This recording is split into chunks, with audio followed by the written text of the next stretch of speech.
All right, I think Dr. King, we are ready to get started.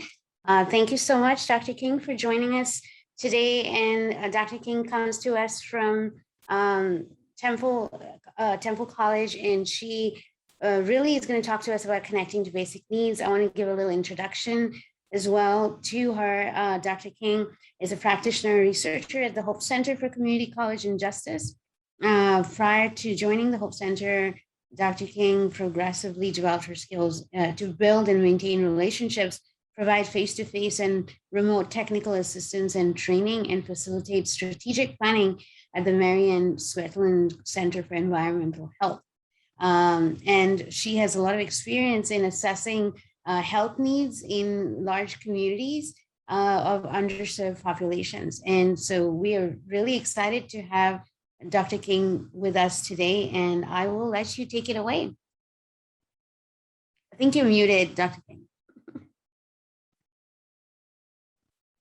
After a year plus of COVID, you would think I would have it down, and I still don't. So I apologize about that. But I wanted to say good morning to everyone and happy Wednesday. I want to thank you, Nina, for that introduction. And I also want to thank Metropolitan Community College for inviting me to speak with you all today about kind of elevating your institution's internal capacity to advance basic needs work. We're all kind of really into the same thing, wanting to reach the same goal. And we want to really elevate and again, lift that capacity building for yourself so that you can continue to support your students. So today's presentation is really about bridging that gap. And we're going to take a look at, basic needs supports. And as I am presenting to you all, I would like for you all to kind of think about what type of supports are available on your campus, what type of supports would you like to have available on your campus, and how might they be received by your students. And honestly, this is just one piece of the puzzle. Unfortunately, I don't have a silver bullet and am able to give all the answers of every single thing that needs to be done today because your story is unique. Your students are unique. So this is just one piece of the puzzle to help you and your institution become student ready. It's also one piece of the puzzle of the Real College virtual journey, which I will touch on as I wrap up today. But if you have attended sessions from the virtual journey, it's something that the Hope Center has been putting on this year as a part of our conference experience. And it's a series of webinars that are going to last through December. So I'm going to go ahead and get us started for today. All right. So in today's agenda, we will focus on effectively connecting college students to basic needs supports by helping you to, one, gain further understanding about the challenges that our real college students face meeting their basic needs. Two, discuss and raise awareness of basic needs supports that are available to students, as well as to think about opportunities to increase their utilization. Third, we will, from this experience and from this presentation, learn about the effectiveness of community partnerships to continue to support students' basic needs.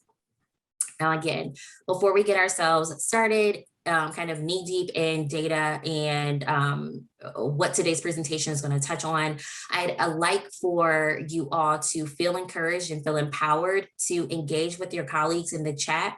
I might not be able to see everything all at one time live as I'm presenting, but I would like for you all to share your realities of what real college looks like on your campus. What are the struggles on your campus? And of course, also, what triumphs have you all had over this past year, definitely in the face of COVID, but what has really been working for you all? All right. So taking a look at our basic needs and security rates nationwide. So the Hope Center has recently released its new Real College National Report, providing the latest data about students' basic needs. A quick recap of this information and of these data revealed that nearly 3 in 5 students experience some form of basic needs insecurity. And what that really looks like is whether that's going to be insecurity in housing, insecurity in food access, as well as homelessness. Now, among these students that said that they had some type of insecurity, 37% said that they just simply could not afford to eat balanced meals. 23% were not able to pay their full rent, utilities, or mortgage if they had one.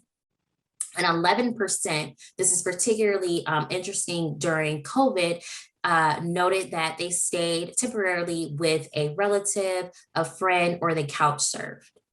And like many students who definitely at our four-year universities were transitioned off of campus, we know that for our two-year universities, two-year college, students who may attend institutions that do not have housing available to them, these issues of homelessness and housing insecurity were no new challenge. These are things that students were already facing, and it just became even more exacerbated by the COVID pandemic. Now, taking a look at what basic needs look like at Metropolitan Community College. And this is your institution has participated in the Hope Center's Real College Survey in fall of 2020. So that's with our most recent report, as well as in fall of 2017. And here we've been able to report that 64% of students experience some form of basic needs insecurity. So think about 64% versus about 40 or so percent of students nationwide. Think about the 42% of students who experience some form of food insecurity in the prior 30 days of completing the survey. Think about the 55% who noted that they had some form of housing insecurity in the previous year, or the 16% that said that they experienced some homelessness in the previous year. So all of these numbers, in a sense, are going to be heightened versus our national numbers and our national rates. Think about the students that are coming into your office, are in your classroom, that you see walking across campus. And think about how they access supports, how they are knowledgeable of supports, and how they utilize supports, if they utilize the supports. I want to talk a bit more about the impacts of the pandemic and kind of where those numbers lie nationally. So we know that with the pandemic, whether you were a student, whether you were working full-time, and we know that we also have students who work full-time, who work part-time, who are parenting, who are returning into society. There's so many other challenges and factors that affect their everyday lives. Adding on a pandemic certainly did not help any of us. And definitely for our students, we saw that there was trouble concentrating on their classes. And that's whether they were in a hybrid model of being on campus and being remote, or being fully remote. We know that 41% of our students had to take care of a family member while attending class. That could have been a parent, that could have been their children. Now imagine, as you are attending today's conference and trying to monitor what your child is doing in school as well, and trying to help them. It's no easy feat by any means. And I know that many of you have had to kind of balance that life and work responsibility, and students had to do the same. 37% of students lost their job. They had reduced hours and reduced pay. And not surprisingly, these students may have felt some sort of anxiety, some sort of stress added on to, why added on to the heavy load that they were already carrying and weren't really, may not have been sure of where the supports were that they needed. Particularly, I want to point out something that a student said in North Carolina, and you may have heard kind of the same thing among your own students. I'm going to read verbatim. They say that I think universities don't understand that their students are human. We have lives just like everyone else, and life can be difficult. You know it yourselves and at the Hope Center that students are humans first. So the daily challenges that they face, as I have already explained, were continuously exacerbated by the weight and the heaviness of the COVID-19 pandemic, and the resulting targeted resources were deployed by colleges and universities nationwide. And just because these resources, were deployed does not necessarily mean that they were utilized. So now I want to touch on why students may not have gotten the support that was there and gotten the support that they needed. I'm going to touch on another piece of testimony from a student, and they're in Idaho. And they took a look at the historical view of college as a struggle and it being a rite of passage. Reading verbatim again. Our culture makes it look weak when we ask for help or apply for grants and loans to get us through college. And that mentally needs to be broken down. We all need help at some point. And right now, in this world climate, we need to be sensitive of that fact. So you can take a look at the data points that are on your screen. Additional use or additional reasons, for lack of use of supports could be that students simply did not know about their eligibility, how to apply for such support, or even having the support exist, whether it was something that was curated specifically on your campus, within a department, or something nationwide. We all probably hate paperwork. Being a student, try hating paperwork and not even understanding it. So that administrative burden and having application difficulty and not really understanding all of the terminology that's being used with the application could definitely hinder their use of these types of supports that are available to them. Racial disparities. Definitely amongst Black males, we see that there is a difference and a gap between between access and what it looks like for our students of other races, other ethnicities, and even other genders. Another reason, and a very heavy hitting reason, that students may not get the support that they need is that they believe that others are in greater need. So they may not sign up for the supports. They may not want to access it because they think, oh, my classmates need it more so than I do. And as I read just a bit ago, we all need help. And students are humans first. We are all human.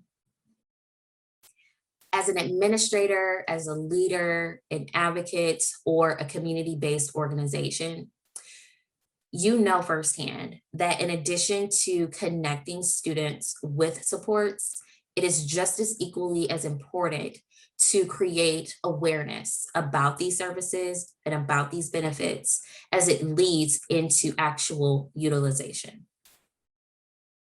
Now, I want us to take a moment to kind of take a look at the financial supports that may be available to our real college students. And if you don't know, Temple University is located in Philadelphia.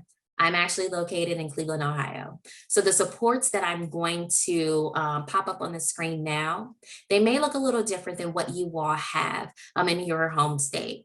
These social service names may differ based on your state, based on your region, and even based on your county. But we know that the goal is still the same. The goal is still wanting to get students to have these financial supports. Now, while SNAP is huge. It is absolutely essential, especially given our expansion in college student eligibility. There is so much more that you can see on this list beyond SNAP to create awareness about.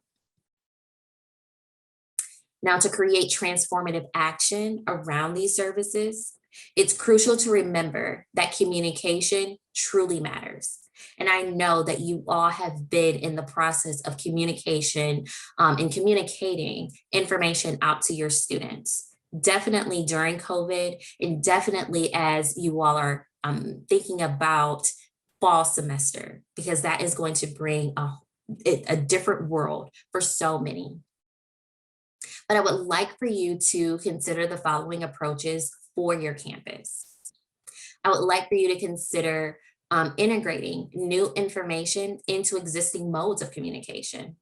And this could be through your college announcement text messages, if you use those, email, award letters that students receive for their financial support, and learning management platforms such as Blackboard, Canvas, in any other platforms that you are using.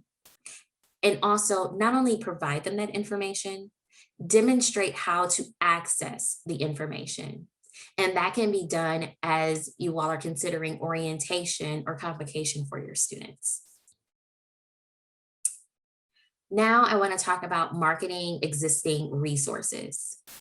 Food pantries are great, and they are a way to really open up students to know about that support on campus, to know that they are able to get help on campus. And it doesn't just have to be food at your pantry. It could be clothing, it could be cooking supplies, anything that your students may need, even your parenting students. There are some pantries nationwide that supply diapers and wipes to their students, and that's great. You can also think about emergency aid availability and housing assistance through a university or college supported basic needs website. Lastly, but certainly not least, is to provide direct contact information as well as support to a well-informed staff member who can answer specific questions that students may have. This is definitely going to require you to avoid using a generic email like a basic needs at institution.edu email, because students may feel intimidated by that and may not be so confident that sending a question into that basic email will receive a helpful response in a timely fashion. So really having someone on the other side of the computer screen, or as you may be returning to campus on the other side of the desk, is going to be extremely helpful. Now we want to ask ourselves, why do supports for basic needs matter? Why do supports for basic needs and security matter? Simply put, they can just act as a safety net for our students and increase a sense of belonging on their campuses.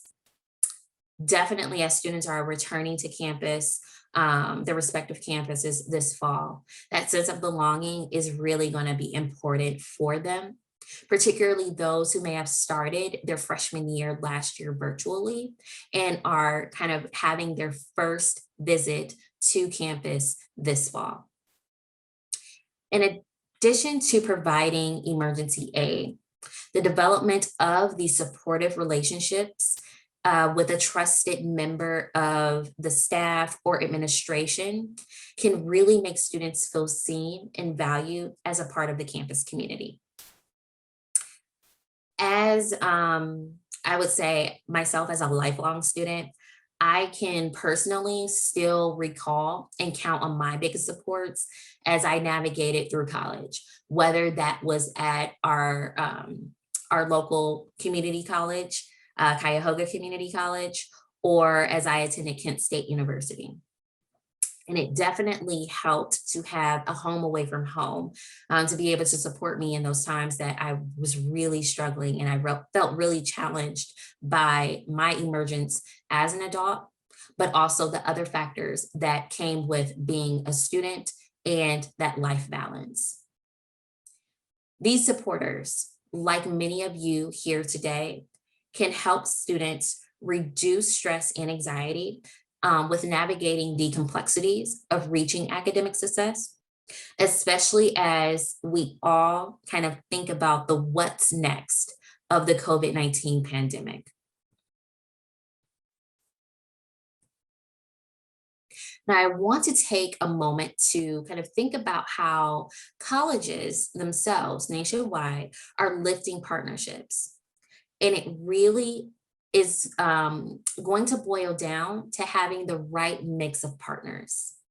So again, even though I'm not able to actively look at the chat, I hope that you all are still sharing out some information about yourselves, sharing out stories, triumphs, challenges, to see who might be at that table that you want to bring in, or that you want to sit at their table, and that you're in a position to share responsibility, share knowledge, as well as resources to ensure that the maximum number of students are reached in order to address their basic needs and help them achieve academic success. Now, these partnerships can be both internal and external to the campus community. This can range from leaders and student-facing staff to community-based organizations, health centers, and government agencies that can provide that non-academic support that institutions may struggle to provide on their own. We know that you all are busy as you all are thinking about fall 2021. And I'm going to keep saying fall 2021 because it's a huge step in the direction of answering that question of what is next beyond the COVID-19 pandemic. Now, I want to share how some of your own colleagues have worked within their campuses to advance basic needs work. And I am happy to share out these links following today's presentation. So thinking about normalizing the conversation on campus, San Jose Evergreen Community College used case management by coordinating with on-campus student services to ensure that effective programs were in place that addressed identified students' needs.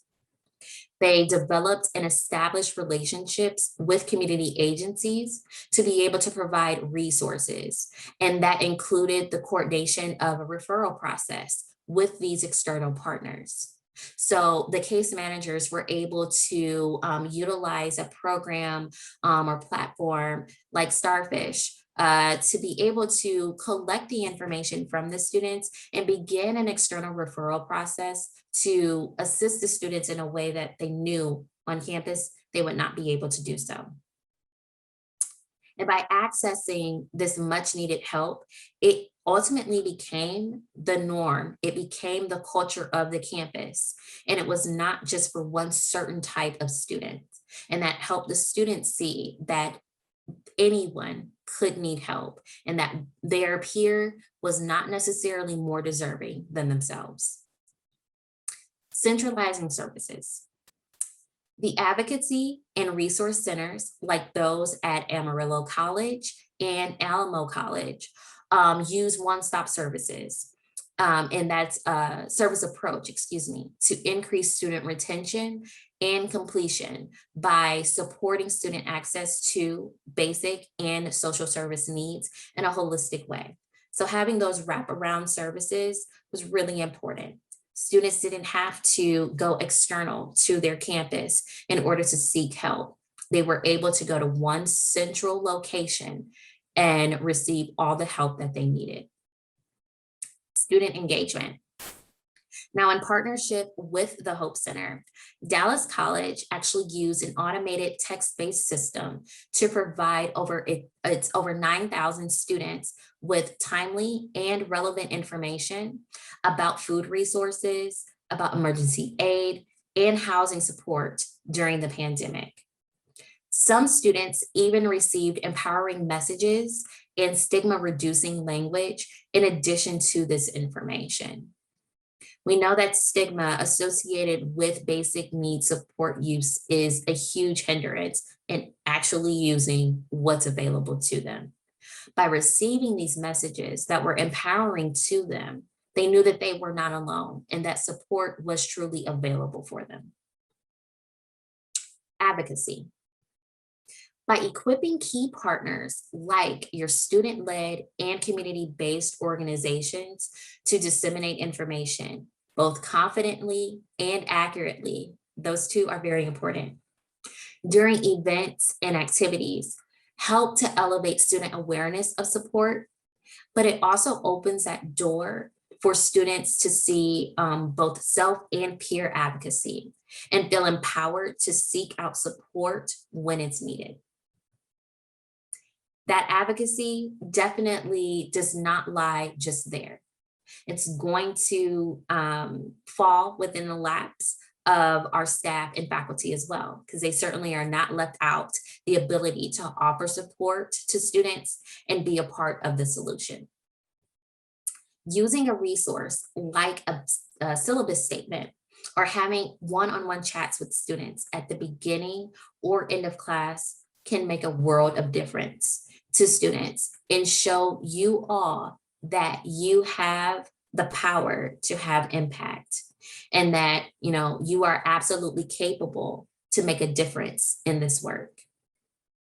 Now, I want you to consider, again, your experiences with your students, but also your experiences even as a college student. What language would you have liked to empower you to advocate for yourself and for your friends about the supports that you needed? Did you receive any information? Did you receive any language, any comfort and care that made you feel supported by your professors? So now, you all have heard me talk for quite a bit. And even though I know that I won't be able to hear your voices just yet, I would like to get your input about what basic needs work that you all are engaged in. So if we could go ahead and access our polls, we will get that started. Yeah, I think Posey, do you have the poll? All right. So question number 1 is going to ask, what is your role in advancing basic needs work?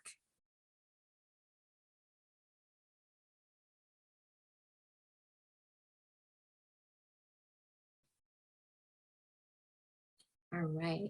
So one, I am so excited. I did not see that there were 103 people here today. Welcome again to you all. I am so excited to have you all here.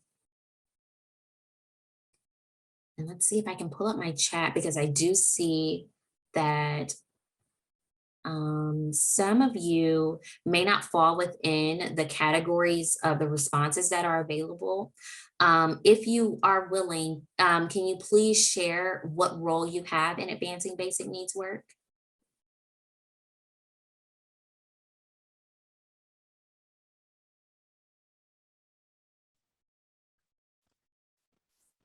Student success advisor liaison for student services, for students to community support services. Awesome, awesome. Success navigators.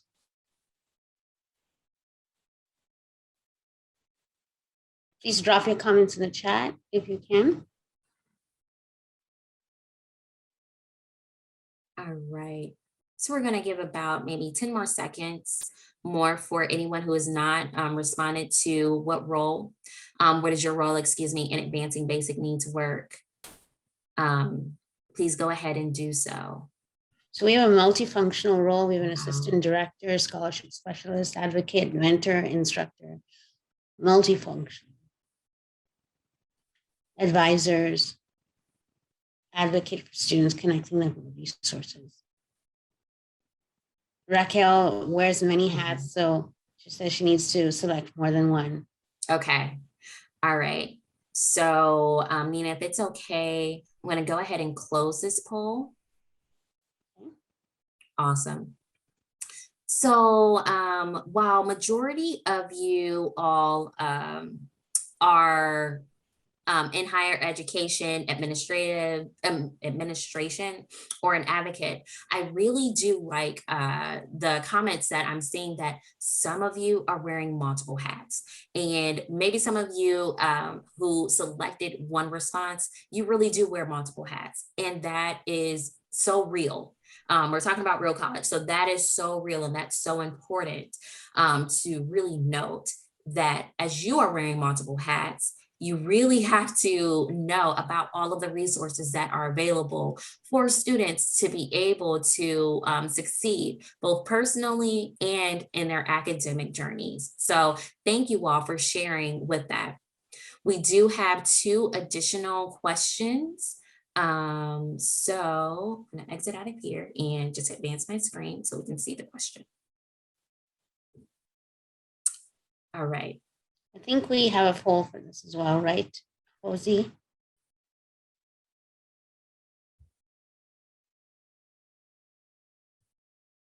Question 2. All right.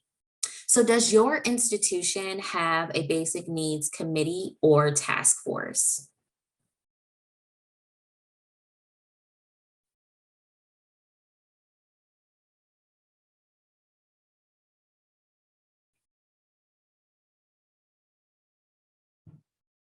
Okay.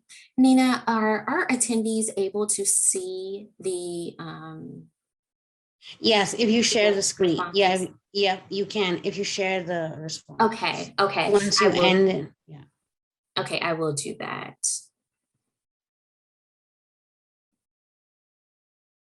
Okay. So If you we're hit, really, go ahead, Nina, I'm sorry. if you hit end poll, then you can do share. Okay. All right. We'll keep the poll open for a few more seconds. But I'm intrigued by seeing that we have pretty split between yes and no. I love that some of you have you're thinking about a task force or a committee in development, and it is completely fair to not really know where to start. And that's why it's so awesome that you all are attending today, because you're getting some information about where to start with this work. It's no easy feat, and it's definitely not something to be able to do overnight. However, again, I'm going to share some resources with you all, and I do have it in I do have links available for Nina to share out afterwards that will be certainly helpful to help you get a start in where you want to be or enhance the work that you're doing. All right. So our last question. Pop up. And I got to move some stuff over. Okay. What basic needs support or resource has been the most used by students during the COVID-19 pandemic? And if you do select other, can you please let us know in the chat box? I'm intrigued to see if there is something unique that I did not capture in my general responses.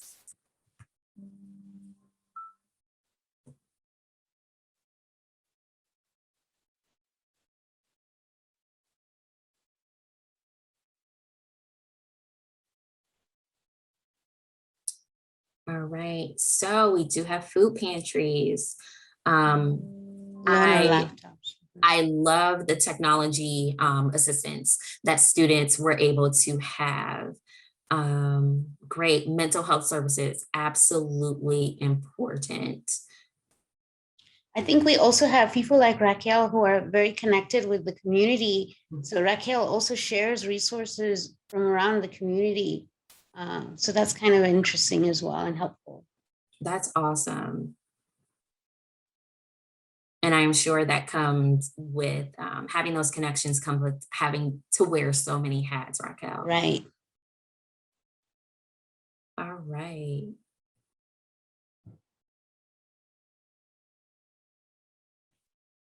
All right. So even though I've stopped polling, if there are, any other resources that you have found to be useful for your students, please drop that in the chat. If there are resources that, you would really like to keep even following the pandemic, absolutely keep that in, keep those coming in to the chat. Love COVID Care scholarships for students so that they are able to, again, feel supported, have those resources available. Housing resources is absolutely essential for our students as well. And while the pandemic was absolutely, unfortunate for so many of us, it really opened up the eyes of people that needed to see that basic needs and securities are real for our students. And just from the roles that you all have, the committees that you all are, putting together or that you all are active in, as well as the resources that you all are saying that, you have students using the most, it makes it even more real. It makes the foundation true that, this is not made up, that students cannot just simply pull themselves up by their bootstraps. Sometimes the bootstraps are not even there. So it does take the support that you all are able to provide to help usher students along so that they can, succeed in class, so that they can succeed at home and, be that success story, that we all want them to be. So thank you all for your input there. Oops. All right. So I wanted to know, Nina, if we could open it up for Q&A, if possible. Absolutely. Yes. I've already started getting some questions in, Jennifer. Do you want to take them right now? Sure, I can take them right now. So one of the questions asked was, we seem to know these problems exist in the college. There really isn't a sense of urgency that comes with implementing a tangible outcome. Okay, we know there's a problem, but in our day-to-day affairs, it kind of sort of seeps to the back of our minds. So what can you suggest to the ones who are attending today? How can we create that sense of urgency? Usually data and things that you share like this are absolutely relevant and important, but how can we create a sense of urgency within our communities long after this presentation is over? Continue to use the data. Continue to share the stories of students who are, sharing their experience with you, with their permission, of course. Utilize the resources that are already available to you. I'm certainly going to highlight the Hope Center's resources that can help kind of sow that story for you. But you certainly don't have to reinvent the wheel to keep the momentum going even after today's presentation. And I understand that it is hard to kind of keep the idea in the back of someone's mind who may not be as swayed or as passionate about the work as you all are today. So utilizing the same resources that I mentioned a bit ago about kind of utilizing communication in a way that you're already using communication to keep that information fresh with everyone. So integrating the data continuously into existing modes of communication and to, really think about a institution supported basic needs website. It not only serves as a platform to share out, what are the numbers telling us, and it doesn't necessarily just have to be Hope Center's numbers that are telling you this information. You all are certainly capable and should feel empowered to collect this information as well and kind of think about, hey, what's a good starting point for us? But also with that, give yourselves grace in realizing what's a good starting point. You may have peer institutions that are doing like dynamite work, and there might be intimidation like, oh, wait, we can't do that. Either we may not have the administrative backing to do that, we may not have the financial support to do that. Just know that by attending today, you're starting in the right place. And by thinking about what supports are needed, for your students on campus, is starting in the right place. Action steps can be little, but they are going to, snowball and make a big impact. So kind of keep the squeaky wheel squeaky and, not silencing it after today's presentation. So Jennifer, another couple of really great questions will come in. Sabrina asks, what are some strategies you suggest for normalizing the conversation about basic needs with students? Sometimes we skirt around it. We don't, it's sort of embarrassing. How do we normalize that conversation? I think that normalizing the conversation certainly takes practice.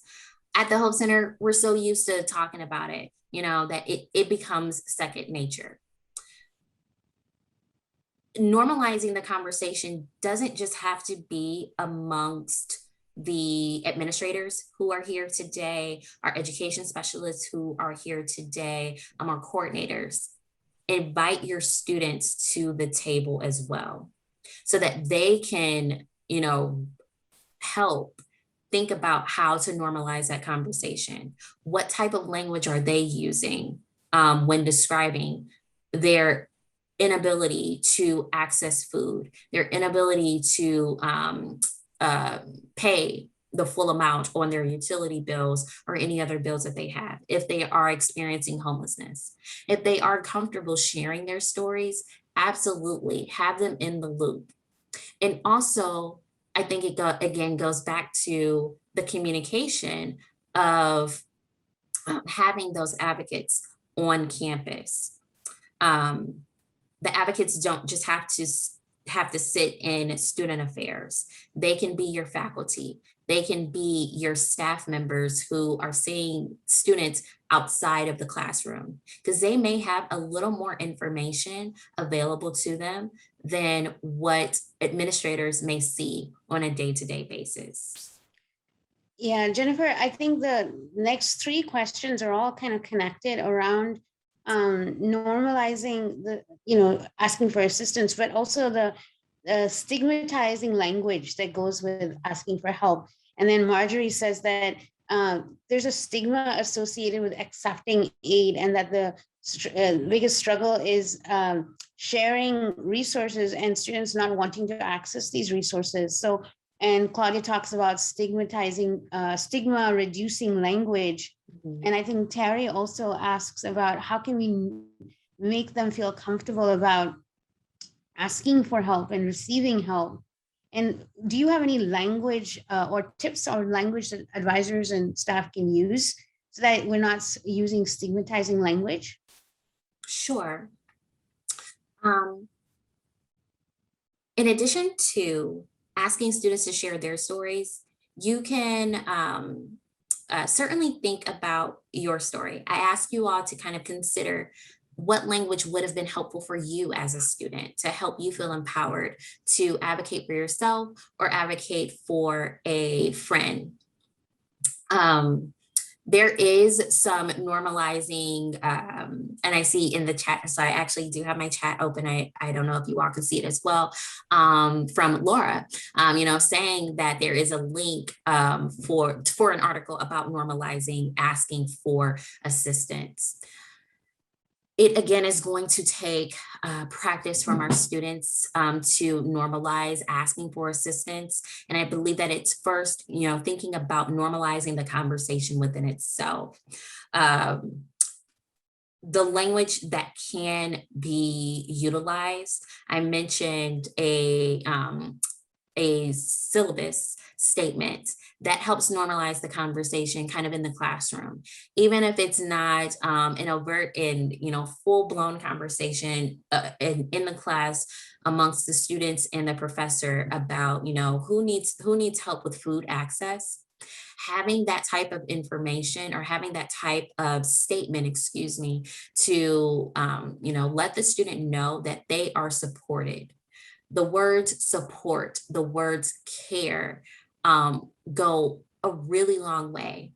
But it's not just about normalizing the language or the specific use of language that is important to focus on.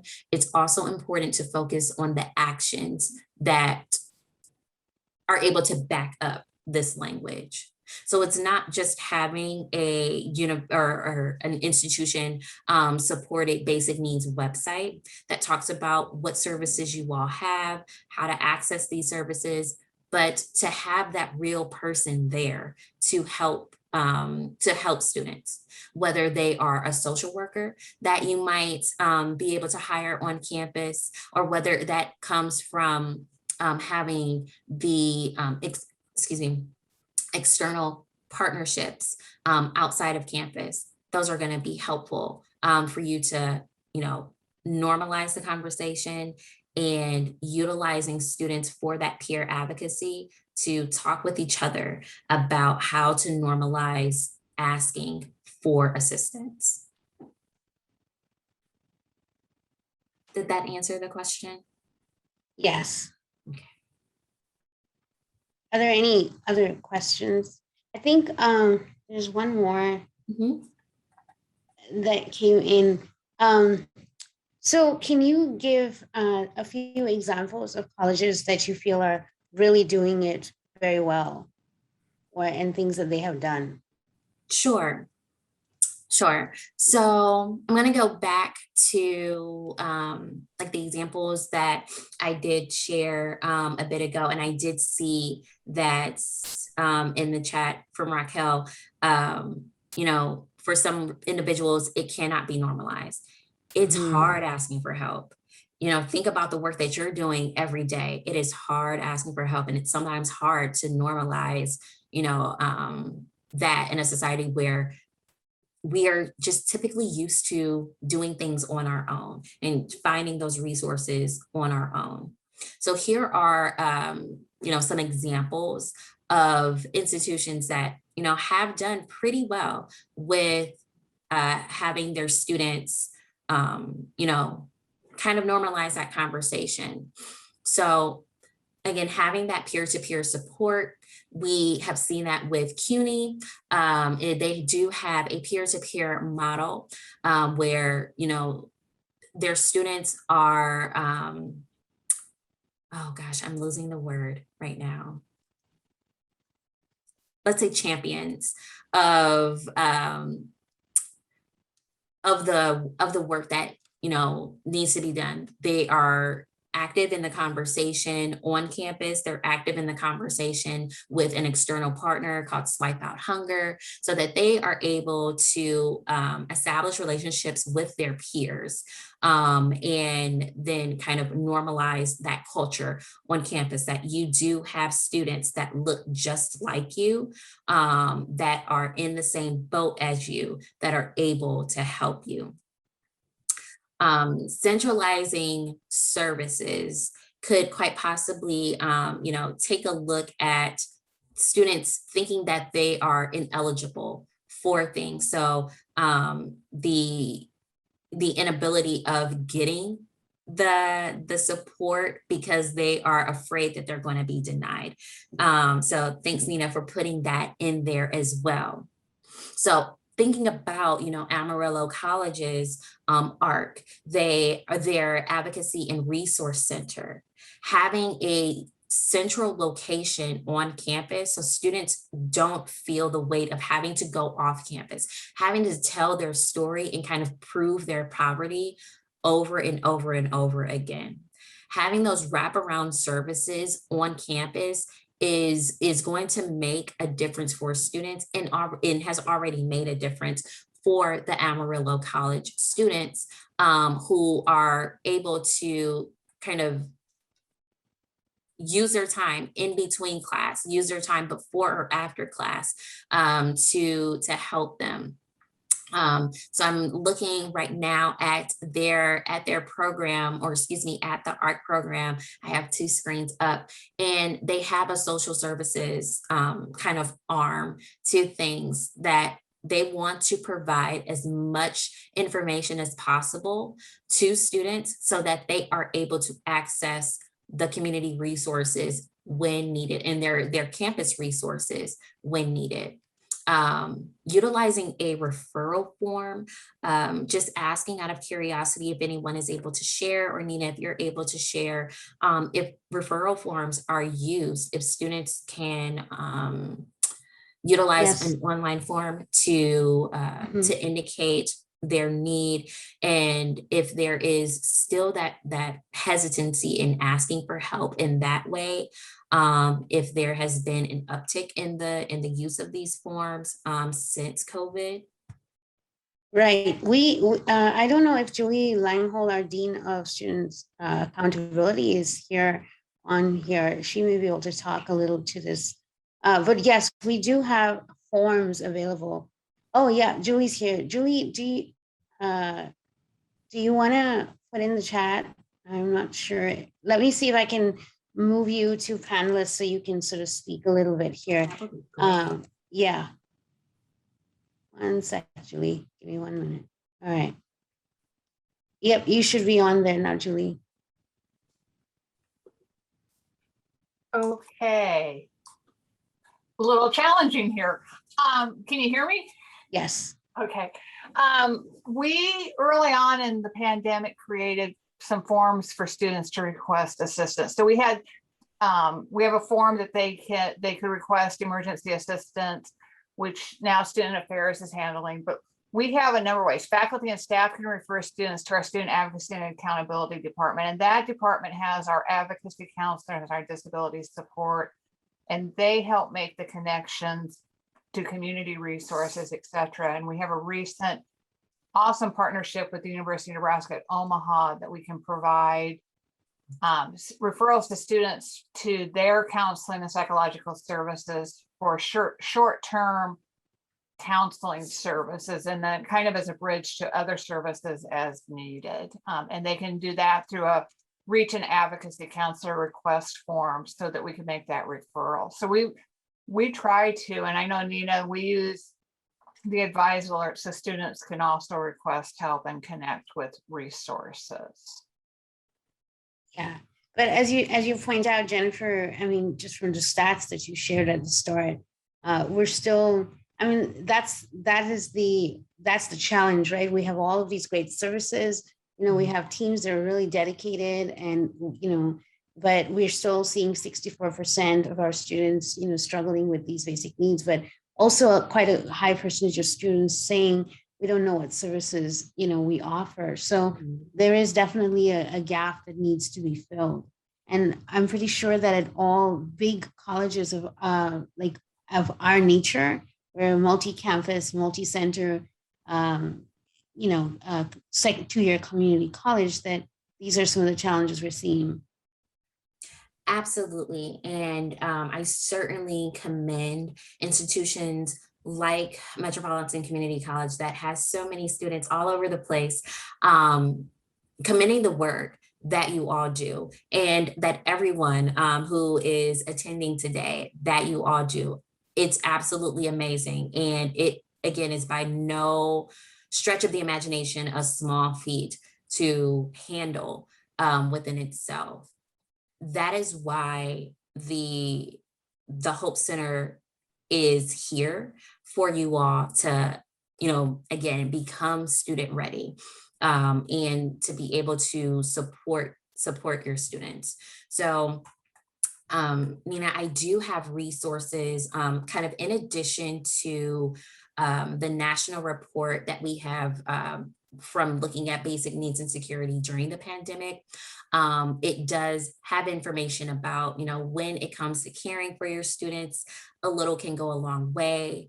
How institutions may support students during COVID-19, and there's a guide for that, as well as sample statements for a syllabus and a welcome survey that can be used to kind of curate that message, and also, of course, include links to resources that are available to campus, so that students, get the syllabus, the first day of the course, prior to the course. So just making sure that that communication is constant, that communication, is non-wavering for the students, and that they know that they are being supported and that it is a caring culture on their campus.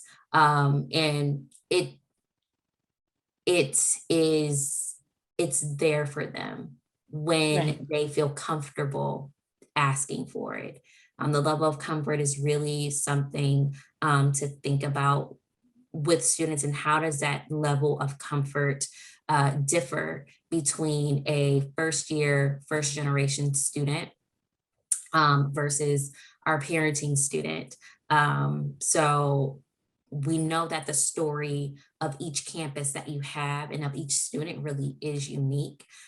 So I am excited to kind of continue to learn more about what task forces are, being developed at institutions, and kind of what's the next step for everyone. Because just as you all are kind of getting information from the Hope Center and staff like myself about, what are best practices to implement, I'm learning from you all about what are unique practices that can be implemented, what are innovative practices that can be implemented. And again, as I mentioned, it's not an expectation that you have all the answers today, but it's critical that you begin exploring, you begin asking yourself the questions of, how do we want to integrate partners? Who are active partners that we are working with? Can we each be held accountable? What practices have we implemented? How are they working? Do we need to scrap them? Do we need to enhance them? And do we want to continue them beyond the COVID-19 pandemic? And how do we keep, the flow of information going, whether it is internal to that task force or committee, or if it is, internal to the campus community, or external to community members, or community-based organizations as well. Thank you very much, Jennifer. That was just, a lot to think about, as well as a lot of takeaways, and definitely things that we can do better. And we'll continue to serve our students. We have real great champions in our advising team, many of them posting comments, lots of us involved in the community. Again, we're led by our student services a VP who is also very active in our community. So we're kind of blessed, but definitely we have some gaps that we need to fill. So thank you very much, Jennifer. And I look forward to all those resources we can share with all the participants who attended the session as well. So I'm going to go ahead and share them now, but I also want to note that actually this afternoon at 3 p.m. Eastern Standard Time, the next Real College Virtual Journey session, there are two of them, and one is really going to highlight diversity, equity, and inclusion in the basic needs movement. So you all can take a look at the Hope Center website. It's free registration, and it is all made possible through Course Hero and ConAgra for their support of this event, so that you can really think again about what happens now, what happens next. So I am so excited for all of the sessions that you all have had today thus far, that you all will continue to have between today and tomorrow, and any help that the Hope Center can be to you, please Absolutely. reach out to us and let us know. And we will get that together for you. Awesome. Thank you. Thank you so much again, Jennifer. And yeah, if you can just mail me, then I will attach it to all of the material and send it out, because I think some of them are already logging out. Okay. So lunch, lunch awaits. Oh gosh, Yeah, it great. is 1 p.m. here. So thank Yes. you all so much. I truly appreciate this opportunity. Thank you. Thank you very much for coming. Absolutely.